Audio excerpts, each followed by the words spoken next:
W imię Ojca i Syna i Ducha Świętego. Amen. Pan z wami. I z duchem Twoim. Raduj się, Jerozolimo, zbierzcie się wszyscy, którzy ją kochacie. Cieszcie się wy, którzy byliście smutni, weselcie się i nasycajcie u źródła waszej pociechy. Вітаю вас, коханые дети, дорогие мамы, таты, старейшие. Збираемся каля алтара Пана, пераживаючы чацвёртую нядзелю Вялікага посту. Гэта асаблівы час. Час, калі мы адчыняем нашы сэрцы на Божую ласку і будзем разам прасіць нашага Айца Небеснага, каб умацаваў нас у гэтай сапраўднай Божай любові, каб мы былі і станавіліся лепшымі, дабрэйшымі, каб былі паслухмянымі да нашых бацькоў, да нашых настаўнікаў, і каб намі Пан Бог цешыўся, а вы былі гордасцю для сваіх мам і тат. Прадставім Пану Богу нашыя просьбы, нашы інтэнцыі. Асабліва будзем маліцца за Ольгу Ехімовіч у 5-ю гадавіну смерці, выпрошваючы для яе ласку прабывання сярод збаўлёных у небе. А таксама ад імя ксяндза прабошча хачу сардэчна прывітаць ксяндза Дмітрыя Левчык, пробашча парафіі святога Юзафа Рамесленніка і сясцёр мучанічак у Лідзе. Гэта ён пробашч маладой зусім парафіі, дзе будуецца касцёл. І вось ксяндз Дмітрый будзе абвяшчаць нам Божае Слова, прыбліжаць нас гэтым Божым Словам да Езуса. А таксама будзе прасіць аб дапамогу малітаўную, каб Бог благаслаўляў ім ягонай парафіі ў працы, у будаванні касцёла, каб як мага хутчэй Езус утаёны ў найсвяцейшым сакраменце знайшоў там сваё мешканне, і каб людзі маглі аддаваць пашану Богу. А таксама, хто будзе магчы, у каго такая магчымасць, дапамагчы матэрыяльна. Пасля імшы ксёндз Дмітрый будзе з кошыкам прасіць аб такую дапамогу. A my przeprosimy Pana Boga za nasze grzechy, abyśmy mogli z czystym sercem złożyć najświętszą ofiarę. Spowiadam się Bogu Wszechmogącemu i wam, bracia i siostry, że bardzo zgrzeszyłem myślą, mową, uczynkiem i zaniedbaniem. Moja wina, moja bardzo wielka wina. Przeto błagam Najświętszą Maryję, zawsze Dziewicę, wszystkich aniołów i świętych, i was, bracia i siostry, o modlitwę za mnie do Pana Boga naszego. Niech się zmiłuje nad nami Bóg Wszechmogący i odpuściwszy nam grzechy, doprowadzi nas do życia wiecznego. Panie, zmiłuj się nad nami. Panie, zmiłuj się nad nami. Chryste, zmiłuj się nad nami. Chryste, zmiłuj się nad nami. Panie, zmiłuj się nad nami. Panie, zmiłuj się nad nami. Módlmy się. Boże, Ty za pośrednictwem swojego Syna pojednałaś ludzkość ze sobą. Spraw, aby lud chrześcijański żywą wiarą i szczerym oddaniem spieszył ku nadchodzącym świętom wielkanocnym.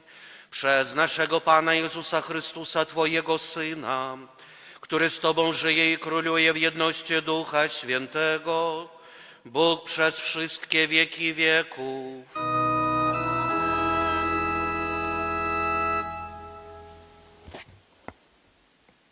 Читання книги Єзуса Навіна.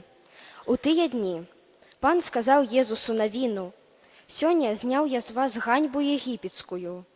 І разбілі сыны Ізраіля лагер у Галгале. І ўвечары на 14 дзень месяца яны святкавалі Пасху на Ерыхонскай раўніне. і на другі дзень Пасхі елі з пладоў гэтай зямлі, праснакі і пражанае зерне ў гэты ж дзень. А манна перастала падаць на другі дзень пасля таго, як яны сталі есці з пладоў зямлі. І не было больш маны ў сыноў Ізраіля, і елі яны ў гэты год плён зямлі ханаанскай. Гэта Слова Божае.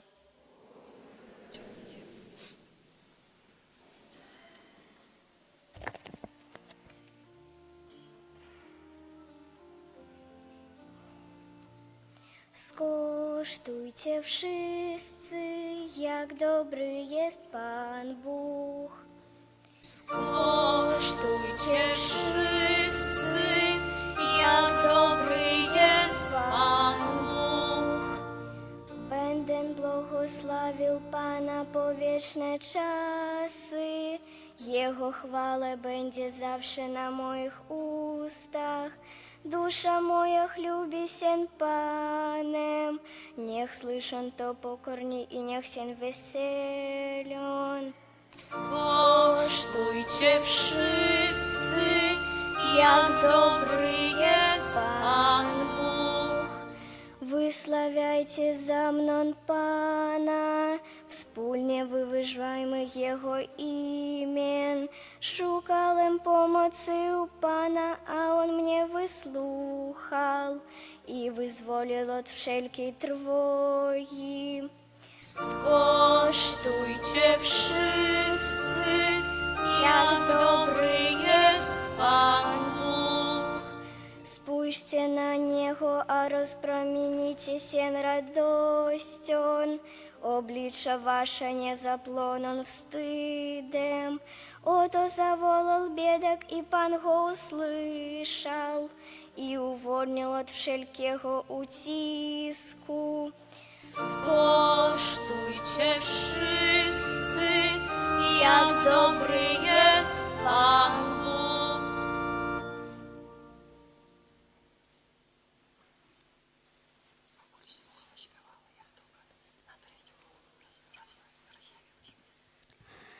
Читання другого послання святого апостола Павла до Коринтянаў.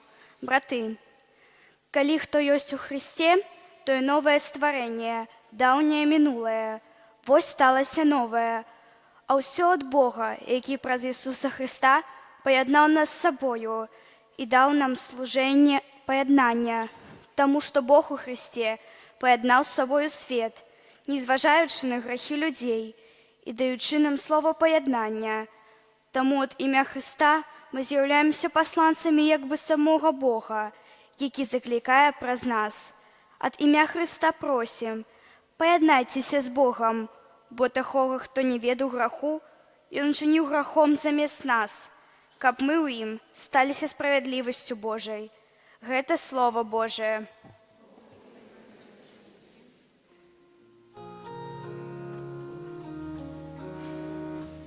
Chwała Tobie, Królu wieków. Chwała Tobie, Królu wieków.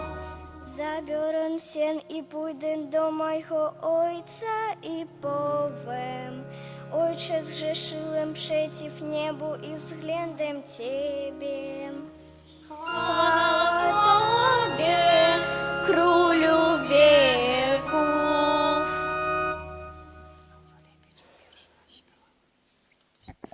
Пан з вами.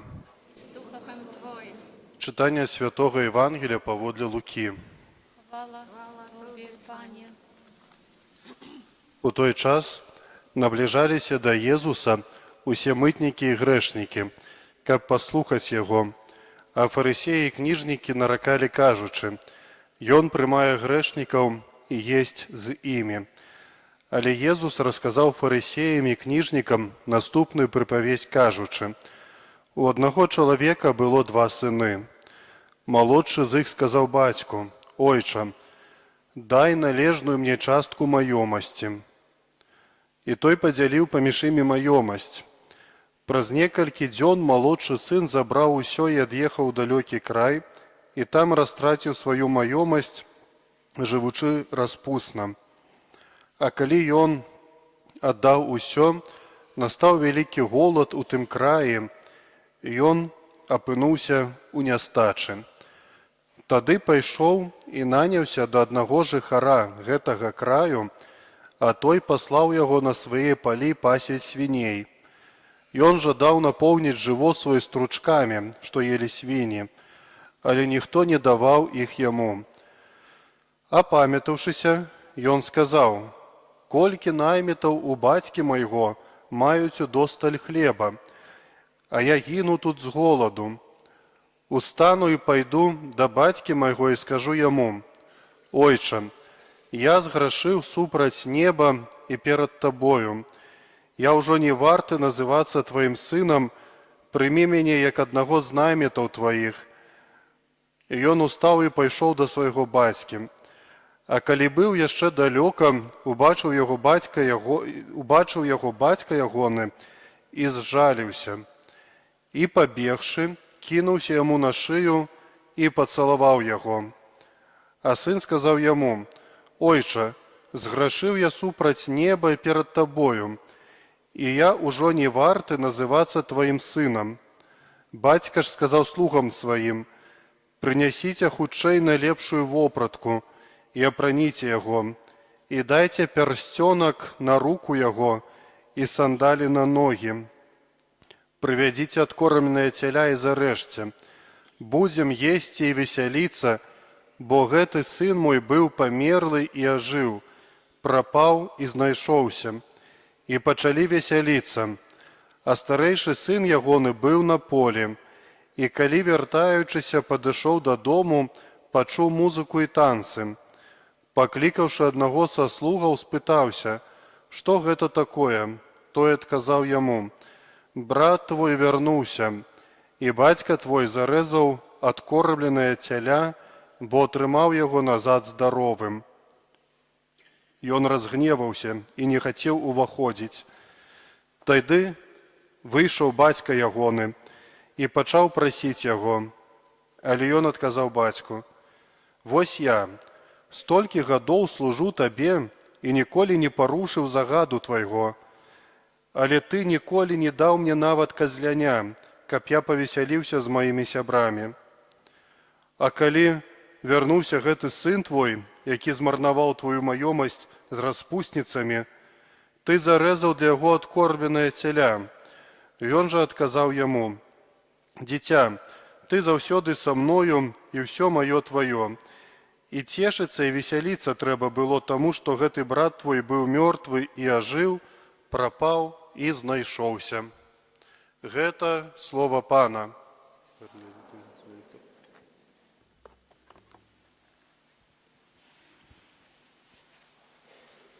Дорогие братья и сестры, дорогие дети, а почему у вас часть стоит, а остальные... Это какие-то наказанные? Давайте все ближе подойдите. Не, встаньте. Встаньте. И скажите, кто из вас внимательно слушал вот Евангелие, которое только что мы читали? Поднимите руку. Кто слушал? Хорошо. А чем остальные занимались? И хорошо. Вот те, кто внимательно слушал, скажите, про что было сегодняшнее Евангелие? Про что я только что читал? Что сын отказался от батьки, взял свое богатство, которое ему принадлежало, и пошел своей дорогой. Молодец, хорошо, почти так.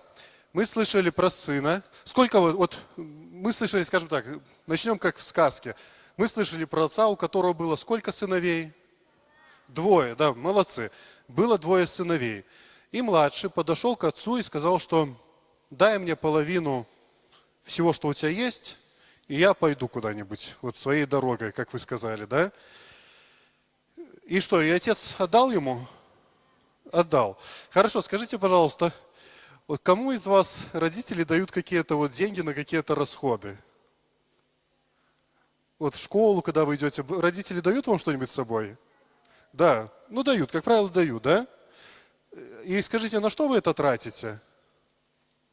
Что вы покупаете за эти деньги? Чипсы. Сладости. Чипсы, сладости. Что еще? Конфеты. Школьные принадлежности. Ого! Я уже просто хотел сказать, что сейчас после этого указания родители перестанут вам давать деньги, наверное. Но нет, но все-таки школьные... Хорошо, что еще? На все, что нужно. А что нужно? Что вам нужно вообще?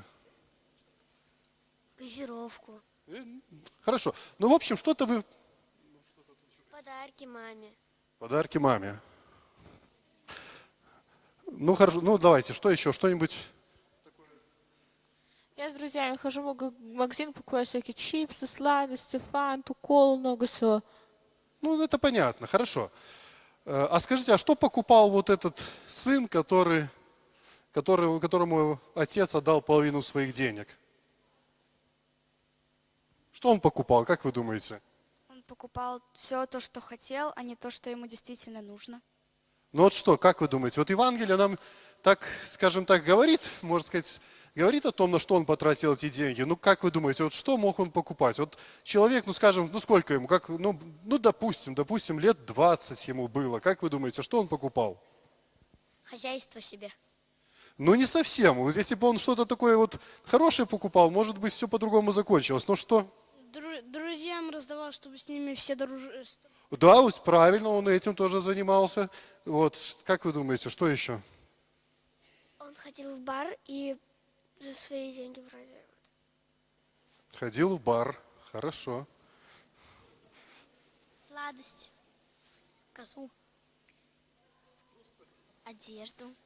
Нет, вообще, знаете, может, в Евангелии так немножко непонятно для вас говорит, но я вам скажу так, если бы мы с вами взяли с вами оригинальный текст, а в оригинале Евангелие было написано на греческом языке, и дословно перевели то, что нам говорит автор, то там сказано, что он потратил все свои деньги, живя глупо. Как вы думаете, что значит «живя глупо»? Он что-то хорошее покупал или?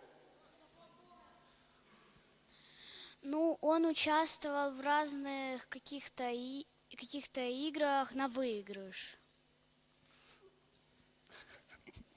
Ну, в общем так, он потратил все свои деньги, живя глупо. То есть, вот он, а как вы думаете, у него много денег было? Вот какой, вот примерно, вот давайте, как вы думаете, вот давайте большую сумму, какая вот большая сумма первая приходит вам в голову? 1000. Кто еще больше? Да? Миллиард. 5000. Хорошо, допустим, вот 100 тысяч, это много или нет? Это много, да? И скажите, например, если бы у вас было 100 тысяч, что бы вы купили? Машину. А зачем вам машина? Хорошо, подождите, сейчас. Тут вот мы сейчас близко подошли. Вам нужна машина, вот вам конкретно нужна машина для того, чтобы ездить. Куда вы собрались? Вино, чтобы мама с папой жили богато. Еще раз. Вино купить. Все, не надо. Хорошо, на что можно потратить 100 тысяч? На машину, чтобы уехать. Ну я понимаю, куда вы ехать, куда вы собрались ехать? На Гаити.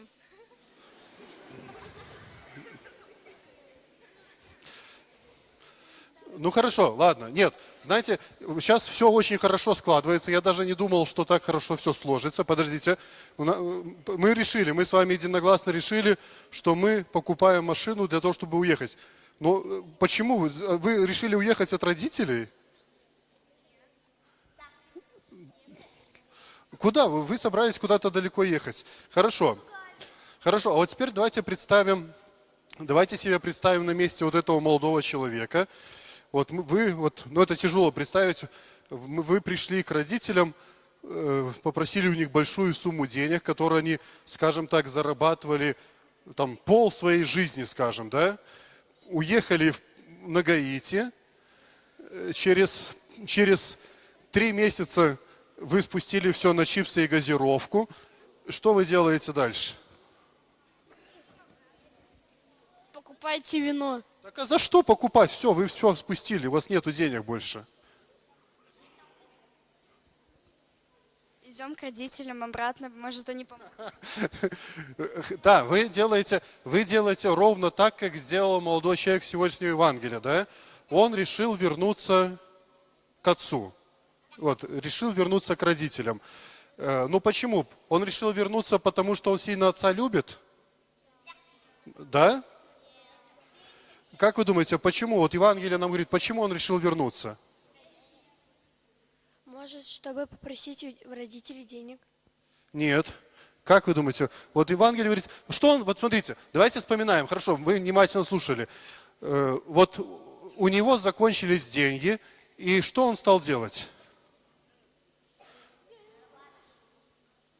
Думать, как их... Нет, что он делал? Вот внимательно, кто внимательно слушал? Ладно, давайте сейчас не выдумываем, сейчас кто внимательно слушал, у него закончились деньги, что он начал делать? Чем он занялся? Ехал к отцу. Не, а до этого? Он, может, хорошо, давайте я подскажу, может он куда-то на работу устроился? Да. Я не обманываю, он устроился на работу. А что он делал? Он пас свиней. Да, он пас свиней. Евангелие нам говорит о том, что он пас свиней. И в определенный момент он решил вернуться к отцу. Но почему? Мы же сказали, не потому, что он его любил, не для того, чтобы попросить денег. А почему он решил вернуться к отцу? Почему он решил вернуться к отцу? Давайте внимательно. Кто внимательно слушал? Чтобы деньги, которые он заработал, отдать. Так он не заработал ничего. У него не было денег. Я думаю, что, знаете, были бы у него деньги, он не возвращался бы. Извиниться. Нет, не извиниться. На работу устроиться. Да, правильно. Он вернулся к отцу, потому что он был голодный. И он пришел к выводу, что у моего отца работает много людей, и у них хватает еды, да, у них, вот как он говорил, что у них хватает хлеба. И я тоже пойду к своему отцу и попрошусь к нему на работу. А отец что сделал? Не принял. Что сделал отец? Вот хорошо, вот давайте представим опять себя на его месте, у нас хорошо получается с вами, мы представим себя на его месте, вот мы возвращаемся, как бы ваши родители отреагировали? Вы потратили половину всех денег на Гаити, и как бы отреагировали ваши родители? Шоком. Отрицательно. Ну, да, так общее говоря, наверное, ну почему? Может, вы ошибаетесь, может, не отрицательно бы они отреагировали. Они же ждут вас. Они бы вас ждали. Они не ждали бы вас? Но они ждали бы. Они же вас ждали бы, да? И отец тоже ждал своего сына. И что он сказал? Когда он увидел, что он сделал? Да, Евангелие нам говорит, что он первый выбежал ему навстречу и обнял его, да? И что интересно, тут, может быть, уже не сильно мы обратили внимание. Когда он увидел сына, он сказал слугам, чтобы те принесли одежду, сыну принесли сандали и принесли, принесли обувь и принесли кольцо ему на руку, да? Почему так? Вот он же возвращается голодный. Казалось бы, в первую очередь отец мог бы сказать, принесите ему поесть, да, принесите ему что-нибудь скушать. А почему он говорит, что принесите ему одежду, и принесите ему сандалии, и принесите ему кольцо? Не говорит про одежду, не говорит про еду, а говорит про одежду именно. Нет, не потому что холодно. Но он был мертвым и... Не, это образно говоря. Отец образно говорит потом старшему сыну, что он был мертвый, да. Но почему он говорит, в первую очередь принесите ему одежду и принесите ему кольцо? Но это очень тяжело, наверное, да. Вот это то, что вы говорили, что, может быть, родители бы отреагировали, ты не знаешь, отреагировали отрицательно, но нет. Этим самым он хочет показать, что он сына прощает, что он, несмотря на то, что он так его, ну так, просто говоря, предал, но тем не менее все равно он остается его сыном. И для отца он не будет работником, не будет тем, кто будет работать у него за еду. Для отца он навсегда останется его любимым сыном. Да? И поэтому он говорит, что принесите в первую очередь ему одежду, принесите ему кольцо, которое показало бы, то для всех было бы знаком то, что это мой сын. Не мой работник, да, а именно мой сын, тот, которого я люблю. А чему нас, хорошо, чему нас учит сегодняшний вот Иван, вот этот рассказ, чему нас учит? Чтобы не распускать все деньги сразу. Хорошо, чему еще? Что надо всех прощать. Да, то, что, во-первых, ну, надо, мы должны учиться всех прощать. Ну, это такой общий ответ, да. Ну, и в первую очередь, как вы думаете, вот Иисус, когда рассказывает вот эту историю своим вот людям, которые приходят его слушать, да, вот он про кого говорит? Вот этот милосердный Отец, это кто? Бог, да, правильно. Вот этот милосердный Отец, это Бог, да. И эту историю Иисус нам в первую очередь рассказывает для того, чтобы еще раз рассказать каждому из нас, что несмотря на то, что мы, может быть, иногда можем быть не совсем хорошими детьми, иногда мы можем в жизни совершать даже страшные какие-то ошибки, но есть, так же, как и наши родители, вот они всегда нас ждут, да, они всегда нас любят, также есть Бог, который тоже всегда нас ждет и всегда нас любит. Хорошо, а вот теперь скажите, вас вообще не насторожило то, что сегодня к вам пришел какой-то ксенз, вам незнакомый совсем? Насторожило, как-то немножко к концу насторожило. Я немножко расскажу про себя. Вот как ксенз Александр вначале сказал, меня зовут ксенз Дмитрий, и я строю костел в таком городе Лида. Кто-нибудь из вас слышал про такой город? Кто-нибудь из вас был в Лиде? Были, да? Ты жила в Лиде, да? Хорошо. И вот я строю костел в таком городе, как Лида. И как вы думаете, зачем я приехал к вам? Что? Чтобы научиться строить костел. Все правильно, да? Зачем я, ну кроме этого, как вы думаете, зачем я еще приехал? Что? Вы со мной поедете, будете помогать. А чем вы мне можете помочь? Хорошо, как вы будете строить? Что? Скопировать интерьер с вашего костела? Ну нет. Хорошо. А как? Чтобы посмотреть, как проходит другая мша. Ну, не то, чтобы совсем мне было интересно, как проходит другая мша в другом костеле. Ну, я уже, ладно, не будем ходить вокруг да около. Я приехал к вам, чтобы попросить помощи, да, и не только, чтобы взять вас с собой, чтобы вы помогли. Это, в первую очередь, обращение к вашим родителям, потому что мы же понимаем, что для того, чтобы мы могли что-то строить, нам надо что? Инструменты, да, поэтому сбрасываемся молотками. Да, нужны деньги, да, я вот именно приехал, все правильно, я приехал для того, чтобы попросить вас помолиться, для того, чтобы мы скорее наш костел построили, ну и также вот финансово помогли вы нам, поэтому я хотел бы тут в конце сказать спасибо для всех вас, для ваших родителей, для вашего пробующего ксенза Яна, для ваших ксензов, вот ксенза Александра, ксенза Павла.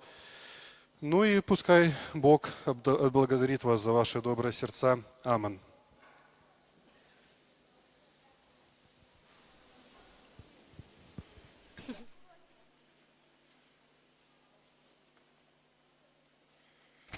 Детки, аккуратненько становимся на свои места, не бегаем.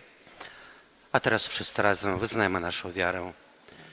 Wierzę w jednego Boga, Ojca Wszechmogącego, Stworzyciela nieba i ziemi, wszystkich rzeczy widzialnych i niewidzialnych, i w jednego Pana Jezusa Chrystusa, Syna Bożego jednorodzonego, który z Ojca jest zrodzony przed wszystkimi wiekami. Bóg z Boga, światło ze światłości, Bóg prawdziwy z Boga prawdziwego, zrodzony, a nie stworzony, współistotny Ojcu, a przez Niego wszystko się stało. On to dla nas, ludzi, i dla naszego zbawienia zstąpił z nieba i za sprawą Ducha Świętego przyjął ciało z Maryi Dziewicy i stał się człowiekiem, ukrzyżowany również za nas, pod Poncjuszem Piłatem, został męczony i pogrzebany i zmartwychwstał dnia trzeciego, jako znajmy Pismo, i wstąpił do nieba, siedzi po prawicy Ojca i powtórnie przyjdzie w chwale sądzić żywych i umarłych, a królestwo Jego nie będzie końca. Wierzę w Ducha Świętego, Pana i Ożywiciela, który od Ojca i Syna pochodzi, który z Ojcem i Synem wspólnie odbiera uwielbienie i chwałę, który mówił przez proroków. Wierzę w jeden święty, powszechny, apostolski Kościół, wyznaję jeden chrzest na odpuszczenie grzechów i oczekuję wskrzeszenia umarłych i życia wiecznego w przyszłym świecie. Amen. До Бога, який виводить нас з темри граху і одорває своїм світлом, узнесем з вірою супольні молитви і просьби. Молимся за костел святый, каб служил усім людям поводле прикладу Христа. Тебе просим. Вислухай нас, Пане. Молімся ад духоўнай плёне пасля рэкалекцый, якія праводзяцца ў час Вялікага посту, каб яны былі адновай у кожнай парафіі. Цябе просім. Выслухай нас, Пане.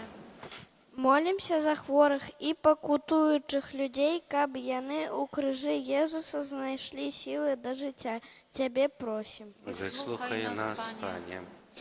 Молімся за дзяцей, якія хутка прымуць першую святую камунію, каб былі верныя Хрысту да канца свайго жыцця. Цябе просім. Выслухай нас, Пане. Молимся за памерлых, каб пазналі адкупленне правінаў і хвалу неба. Цябе просім. Вислухай нас, Пане. Молимся за нас самих, каб Вялікі пост быў для нас часам ачышчэння і далучэння да Хрыста. Цябе просім. Выслухай нас, Пане. Помолимся за świętej pamięci Ольгу Єхімович у 5-ту гадовину смерті, каб, дякуючи ахвярі Єзуса Христа, яна була мита з усіляких правін і з радістю увійшла у брами неба. Тебе просим. Выслухай нас, Пане. Усемогутний Боже, Ти сам вилічуєш наші слабості і показуєш шлях до сапраўднага щастя. Учини, просим, каб ми заўсёды былі верныя Табе. Праз Христа, Пана нашага. Amen.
Módlcie się, aby moją i waszą ofiarę przyjął Bóg Ojciec Wszechmogący. Niech Pan przyjmie ofiarę z rąk Twoich na cześć i chwałę swojego imienia, a także na pożytek nasz i całego Kościoła Świętego. Panie nasz Boże, z radością przynosimy Tobie dary na ofiarę, która nas uzdrawia i pokornie Cię prosimy, abyśmy ją złożyli z należną czcią i żywą wiarą za zbawienie świata przez Chrystusa Pana naszego. Amen. Pan z Wami, I z duchem Twoim górę serca. wznosimy je do Pana. Dzięki składajmy Panu Bogu naszemu. Godne to i sprawiedliwe. Zaprawdę godne to i sprawiedliwe, słuszne i zbawienne, abyśmy zawsze składali dziękczynienie Tobie, miłosierny Ojcze, Wszechmogący Boże, Królu wiecznej chwały. Ty nam dajesz czas łaski i zbawienia, abyśmy oczyścili serca od nieuporządkowanych przywiązań i wśród spraw doczesnych troszczyli się przede wszystkim o wieczne zbawienie. Dlatego z aniołami wszystkimi świętymi wysławiamy Ciebie, razem z nimi wołając. Święty, święty, święty, Pan Bóg zastępów, pełne są niebiosa i ziemia chwały Twojej. Hosanna na wysokości, błogosławiony, który idzie w imię Pańskie. Hosanna na wysokości. Zaprawdę święty jesteś, Boże, źródło wszelkiej świętości. Dlatego stajemy przed Tobą zjednoczeni z całym Kościołem. Uroczyście obchodzimy pierwszy dzień tygodnia, w którym Jezus Chrystus zmartwychwstał i zesłał na apostołów Ducha Świętego. Przez Chrystusa prosimy Ciebie, Wszechmogący Boże. Uświęć te dary mocą Twojego Ducha, aby stały się dla nas ciałem i krwią naszego Pana Jezusa Chrystusa. On to, gdy dobrowolnie wydał się na mękę, wziął chleb i dzięki Tobie składając lamał i rozdawał swoim uczniom, mówiąc: bierzcie i jedzcie z tego wszyscy. To jest bowiem ciało moje, które za was będzie wydane.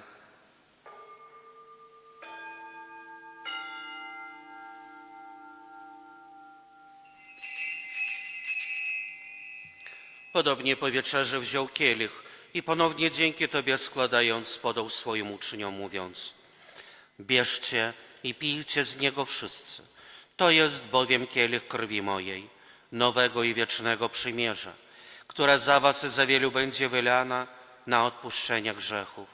To czyńcie na moją pamiątkę.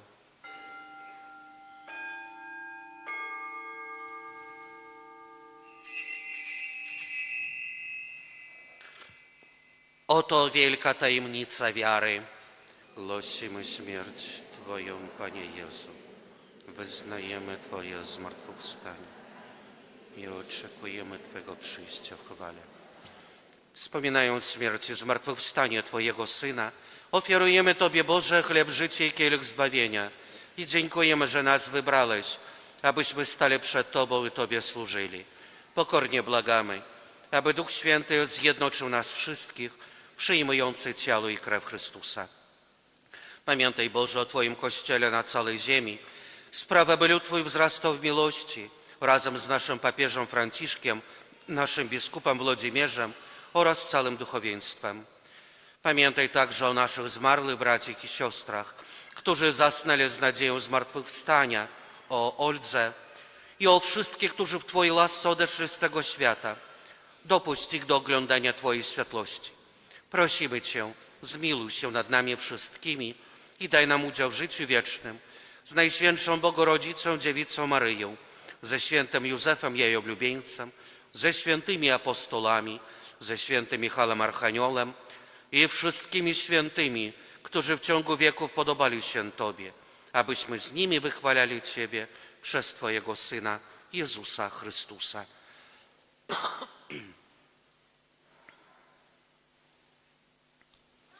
Przez Chrystusa, z Chrystusem i w Chrystusie, Tobie, Boże Ojcze Wszechmogący, w jedności Ducha Świętego, wszelka cześć i chwała przez wszystkie wieki wieków.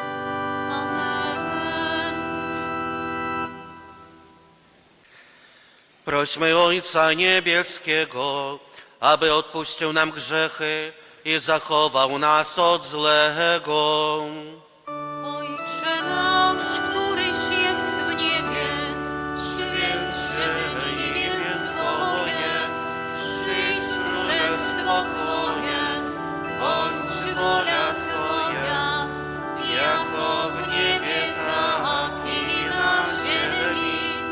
Chleba naszego powszedniego daj nam dzisiaj I odpuść nam nasze winy, jako i my odpuszczamy naszym winowajcom.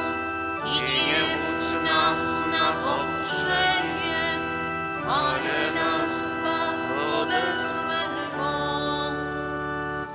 Wybaw nas, Panie, od zła wszelkiego i obdarz nasze czasy pokojem. Wspomóż nas w swoim miłosierdziu, abyśmy zawsze wolni od grzechu i bezpieczni od wszelkiego zamętu, pełni nadziei oczekiwali przyjścia naszego Zbawiciela Jezusa Chrystusa. Bo Twoje jest królestwo, potęga i chwała na wieki. Panie Jezu Chryste, przez Twoją śmierć na krzyżu Bóg Ojciec prowadził pokój między niebem i ziemią. Prosimy Cię, nie zważaj na grzechy nasze, lecz na wiarę swojego Kościoła i zgodnie z Twoją wolą napełnij go pokojem i doprowadź do pełnej jedności, który żyjesz i królujesz na wieki wieków. Amen. Pokój Pański niech zawsze będzie z Wami. I z duchem Twoim. Przekażcie sobie znak pokoju. Baranku Boży, który gładzisz grzechy świata, zmiłuj się nad nami. Baranku Boży, który gładzisz grzechy świata, zmiłuj się nad nami. Baranku Boży, który gładzisz grzechy świata, obdarz nas pokojem.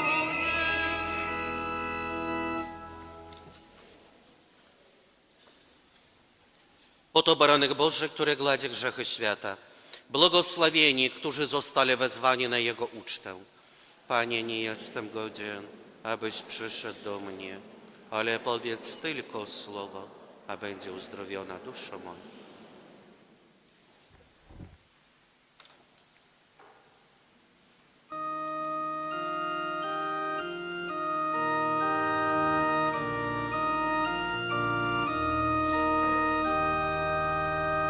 Bądźże pozdrowiona, posty ożywa, w której Jezus Chrystus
быть с тобой, прагну жить с тобой, прославлять имя Твое святое.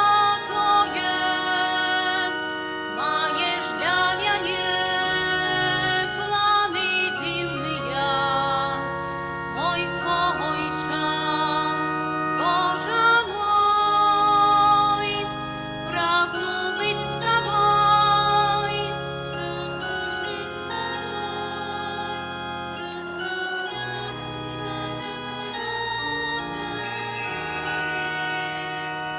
Маешь для меня планы дивные, мой Отче, Боже мой, прагну быть с тобой, прагну жить с тобой, прославлять имя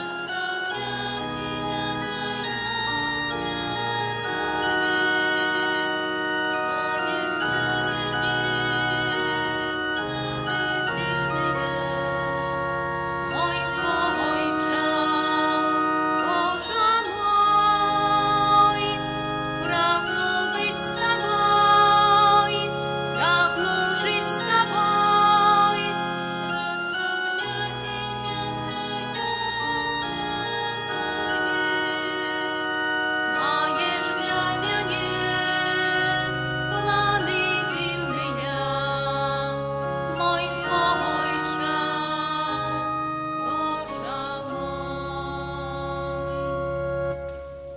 Módlmy się. Boże, Ty oświecasz każdego człowieka na ten świat przychodzącego. Oświeć nasze serca światlem swojej łaski, aby nasze myśli zawsze były godne Ciebie, a nasza miłość ku Tobie szczera. Przez Chrystusa Pana naszego.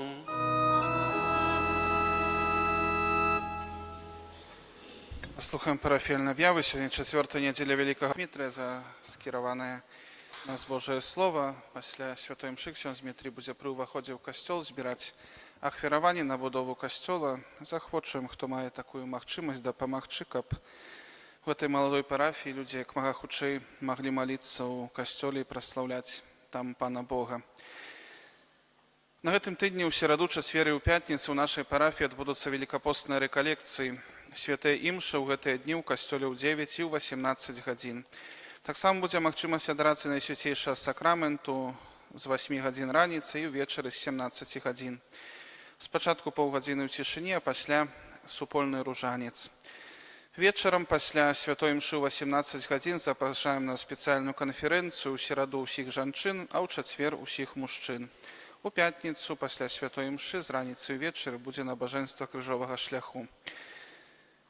Сардэчна ўсіх запрашаем прыняць удзел у рэкалекцыі. Дзяцей асаблівым чынам запрашаем у пятніцу на вечернюю святую імшу на 18 гадзін, першую пятніцу месяца. Захочам таксама да малітвы о плённым перажыванні рэкалекцыі для ўсёй нашай парафіі. Таксама просьба пастарацца прыступіць да споведзі ў гэтыя дні, бо прыедуць святары, які будуць дапамагаць спавядаць, каб не адкладваць споведзь на апошнія дні перад святам. Спавядаць будзем з 8:30 раніцы і вечарам з 17:30. Таксама захвочваем, каб прыняць удзел у рэкалекцыях на працягу ўсіх 3 дзён. Набажэнства крыжовы шлях у нашай парафіі кожную пятніцу пасля ранішняй вечерняй імшы, для дзяцей у суботу ў 16 гадзін. У сераду пасля ранішняй вечерняй імшы, таксама ў нядзелю пасля святой імшы ў 10 гадзін набажэнства песні жальбы. За ўдзел у рэкалекцыях, набажэнствах, песні жальбы і крыжовым шляху можна атрымаць поўны адпуск на звычайных умовах. Таксама захвочваем паклапаціцца пра нашых хворых, каб яны маглі прыступіць да споведзі і святой камуніі, можна і на гэты чацвер запісаць хворых у канцылярыі адрасы. На гэтым тыдні першы чацвер месяца ўвечары святая імша, пакліканнях да святарства і манаскага жыцця, і таксама, як заўсёды ў чацвер, святая гадзіна з 23:00 да поўначы. На гэтым тыдні таксама першая пятніца месяца набажэнства Найсвяцейшага сэрца Пана Езуса. Наступная субота, першая субота месяца, пасля святой імшы ў 9 гадзін набажэнства да беззаганнага сэрца Марыі. Шчыра запрашаем членаў жывога ружанца на штомесячную малітоўную сустрэчу. Наступная нядзеля, першая нядзеля месяца, адарацыйная, Пасля святой мшы ў 8 гадзін магчымасць адарацыі да святой мшы ў 10 гадзін.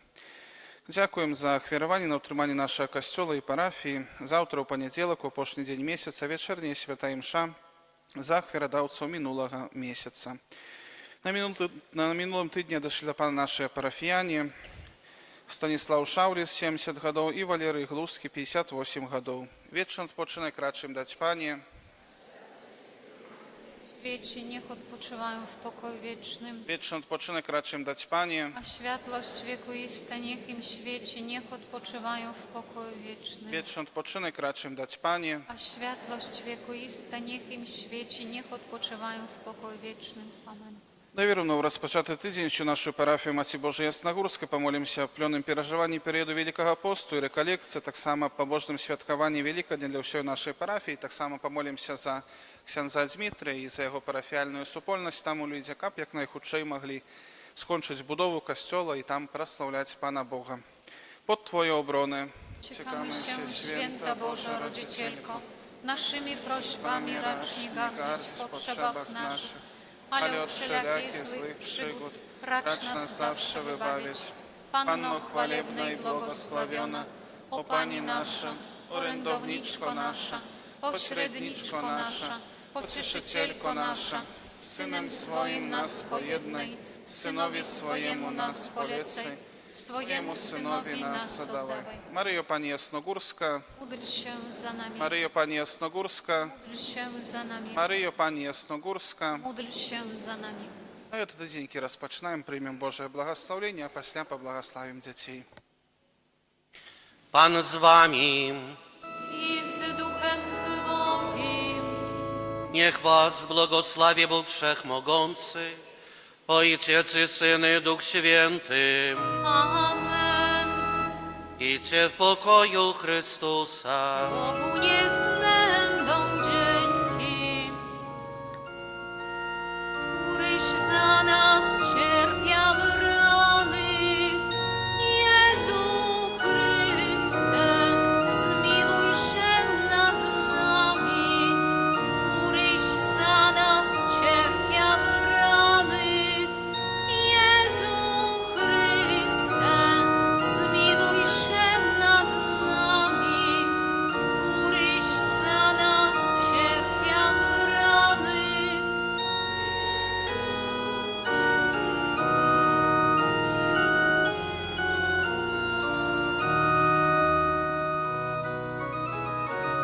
Anioł Pański zwiastował Pannie Maryi i poczęła z Ducha Świętego. Zdrowaś Maryjo, łaski pełna, Pan z Tobą, błogosławionaś Ty między niewiastami i błogosławiony owoc żywota Twego, Jezus. Święta Maryjo, Matko Boża, módl się za nami grzesznymi teraz i w godzinę śmierci naszej. Amen. Oto ja, służebnica Pańska, niechże mi się stanie według słowa Twego. Zdrowaś Maryjo, łaski pełna, błogosławionaś Ty między niewiastami i błogosławiony owoc żywota Twego, Jezus. Święta Maryjo, Matko Boża, módl się za nami grzesznymi teraz i w godzinę śmierci naszej. Amen. A Słowo ciałem się stało i mieszkało między nami. Zdrowaś Maryjo, łaski pełna, błogosławionaś Ty między niewiastami i błogosławiony owoc żywota Twego, Jezus. Święta Maryjo, Matko Boża, módl się za nami grzesznymi teraz i w godzinę śmierci naszej. Amen. Wieczne odpocznienie racz im dać, Panie, a światłość wieku jej sta, niech im świeci wiecznie. Wieczne odpocznienie racz im dać, Panie, a światłość wieku jej sta, niech im świeci wiecznie. Wieczne odpocznienie racz im dać, Panie, a światłość wieku jej sta, niech im świeci. Amen. W imię Ojca i Syna i Ducha Świętego.